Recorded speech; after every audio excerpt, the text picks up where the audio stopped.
How does one man's name become tied to the memory of an entire city? When we speak about Hulagu Khan, the question is not only how powerful he was. The deeper question is this: why is his name still remembered? Centuries later, together with the fall of Baghdad, he was the grandson of Genghis Khan. And in the political world of the 13th century, that name was more than a family connection. It was a claim to power. By that time, the Mongol Empire had already shaken much of Asia. Now, its attention was turning west. Hulagu Khan was given a major mission to bring Iran, Mesopotamia, and the main political centers of the Islamic world under Mongol control. This campaign was not only about conquering land, it was also a message about who would command and who would obey. As Hulagu's army advanced, cities were forced to make a choice: submit or face the consequences of resistance. In 1258, that choice came to Baghdad. At that time, Baghdad was not just another city, it was the capital of the Abbasid Caliphate. For centuries, it had been one of the political, religious, and intellectual centers of the Islamic world. Scholars lived there. Translators worked with ancient Greek, Persian, and Indian texts. Physicians wrote about medicine. Mathematicians made calculations. Astronomers studied the movement of the stars.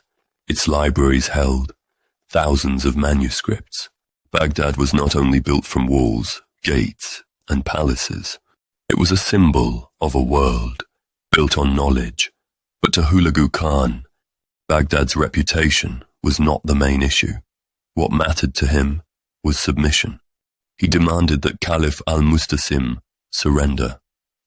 But the Caliph realized the seriousness of the danger. Too late, inside Baghdad's walls, many still trusted the power of the past. They believed the prestige of the Abbasid name would be enough to protect the city. But the Mongol army was already at the gates. The siege began. The city was surrounded, escape routes were cut off, Baghdad was slowly separated from the outside world. Then the walls began to weaken, the defenses started to collapse, fear spread through the city, and after only a few weeks, Baghdad fell. This was not simply the capture of a capital, it was the end of Abbasid political power. After centuries of rule, a city once known for its caliphs, scholars, and libraries was now standing in the silence of defeat. Baghdad, once a center of learning and culture, had become one of the great turning points of history. After this event, Hulagu Khan's name gained a much heavier meaning. One of the harshest sayings connected to him is also linked to this dark image. According to the story, Hulagu Khan once addressed God and said, "You should not have created me, or you should not have created the Arabs." This sentence strengthened the severe image that formed around him. It was as if those words captured a ruler's belief in his own power, his attitude toward his enemies, and the mark he left on history.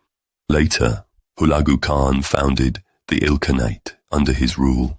A new political era began across much of the Middle East. But history remembered him most through Baghdad.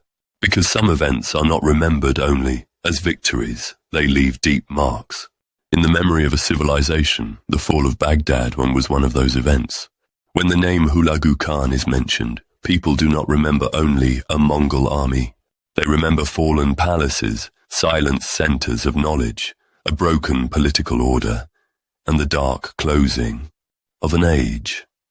He entered history as a great conqueror, but at the same time, he remained the ruler who changed the fate of a city, brought an old caliphate to its end, and left his name in memory with fear